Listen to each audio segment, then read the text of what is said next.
Hello, let's continue learning functional programming. Today, we will learn how we can store sequential data in the functional program. We'll learn about lists, but we will start with a more broad topic called algebraic data types. As you already know, in functional programming, you can define your own types. And all modern functional programming languages, they are typed languages, meaning that to any term, we can assign a certain type. And there are specifically two interesting type constructors that we want to talk about. One of them is tuple, uh, and it corresponds to the product, the multiplication of sets. Because if we have the type, which is type A times type B, it means that the set of values of this type is the set of tuples, where x belongs to the set of values of type A and y belongs to the set of values of type B. And that is Descartes' product of two sets. And another operation, which is kind of disjoint to this one, is called direct sum or discriminated union. With direct sum, it's kind of struct type, which is either one set of values or the other. In F sharp, it is defined using this operation. You can say type sum is option A of some type A and option B of some type B. If you want to represent this as a set, we would represent that as pairs. So for example, if we want to store the value of type x, we would store it as a tuple of 0 and the value from the type A. And if it's the value from type B, we will store it as the pair of 1 and this value from type B. And those two types, those two type constructors, because they allow us to construct more complex types from simpler ones, they are in fact similar to algebraic operators. And that's why types which are composed of those two constructors are called algebraic data types. Let's consider an example. In arithmetics, we know the law of distributivity when we have a times b plus c equals to a times b plus a times c. How can we interpret this equation when applied to types? So suppose we have a, which represents persons' names of type string, and then the person can have either a passport or social security number. A passport would be a string, and social security number would be integer. So the type string times string plus int would correspond to the following structure in F sharp. We can say let person equals to Petya, and then the second argument can be either string or int. We can say SSN of integer number, or we can say passport and some string. That is a valid way to represent a person. But if we apply the law of distributivity, we can say that this type is equivalent to the type string times string plus string times int. And that is in fact very similar because the upper typing constructor is plus, so we need to say right in the front whether it's a social security number person or a person with a passport, but the rest is the same. You can say it is SSN of Petya 1234555, and the set of values that we can represent using both ways is essentially the same. So which one of those types we prefer in our program is in fact a matter of style. Probably the first one is a little bit more natural because like we have the choice of either of two documents only when it comes to the document, and the name is always the same, so it would be simpler in terms of pattern matching if we want to implement something to handle this data.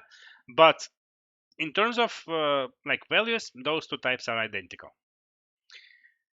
So those are algebraic data types. Why are they important when we start talking about lists? Let's see how can we implement a list using algebraic data types. Well, a list, as you can imagine, is a sequence of values of some type. Let's talk about the list of integers. So we'll say that the list of integers, I will call it iList. It's either an empty list, which I can call, for example, nil, or it can be a constructor, which is normally called cons. of integer, of a number, types iList, times iList. This is interesting because now I have defined a type which is recurrent. I have the definition of type here in the right hand side. But that is perfectly valid. It is a recurrent algebraic data type. And I can define the values of this type. I can say let L equals cons of 1, cons of 2, and nil. So what would that represent if I execute it? In fact, that is a way for me to store the sequence of values 1 and 2. And that is the way we can store lists using finite number of constructors. What's more interesting, we know that type system of # is polymorphic. So we can, instead of having this as a list of integers, we can say t list, and t can be any type. And here we will replace int by t. And instead of list, let me say my list, because list is the built-in keyword. So if I define this, and here I need to say t my list, of course.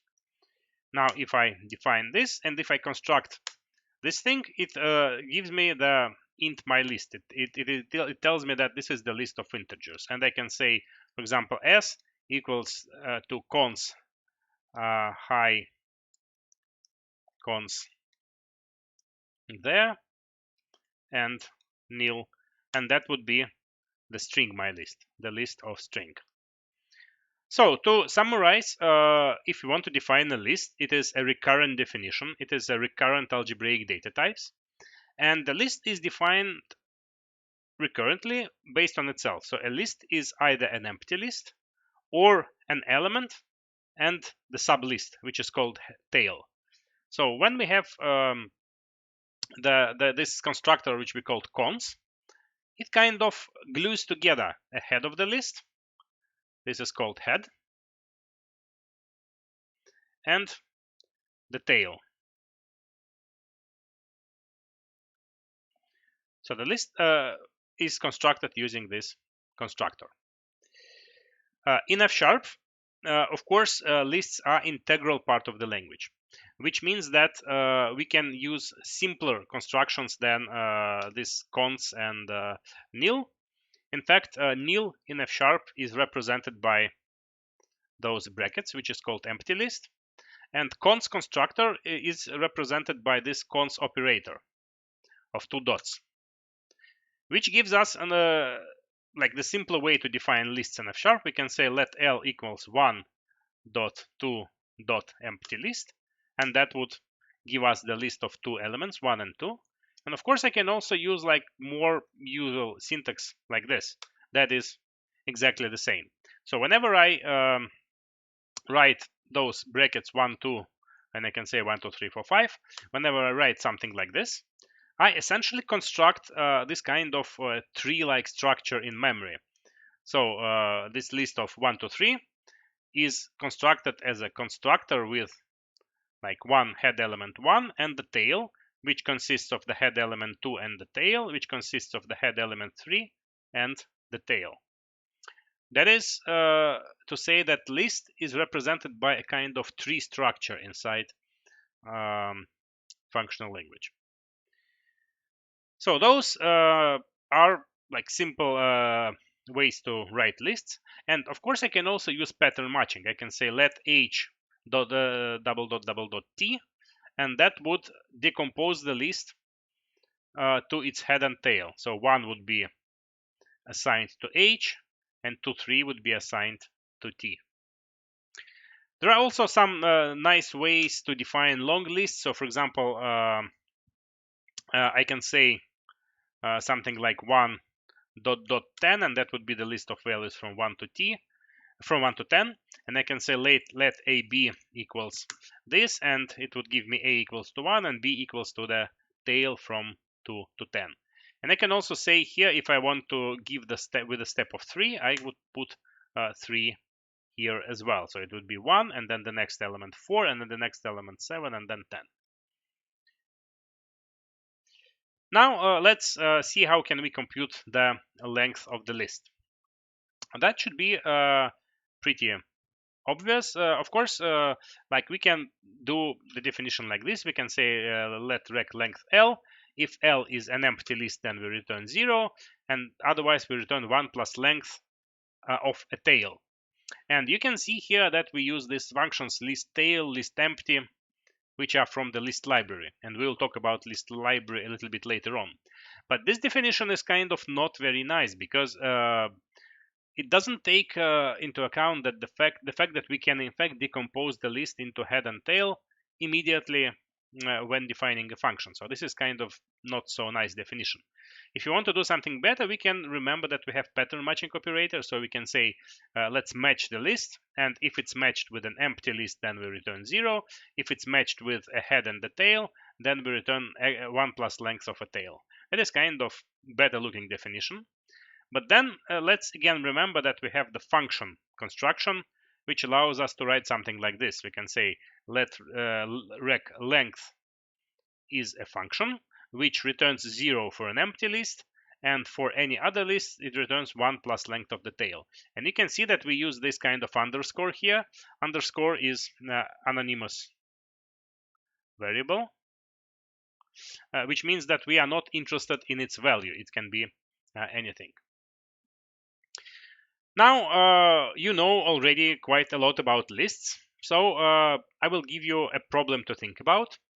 Try to define a function that sorts a list using some of the methods, like whatever sorting method you know. Try to implement sorting on lists using F#. So please stop watching the video, go and take some time and try to define this function for yourself.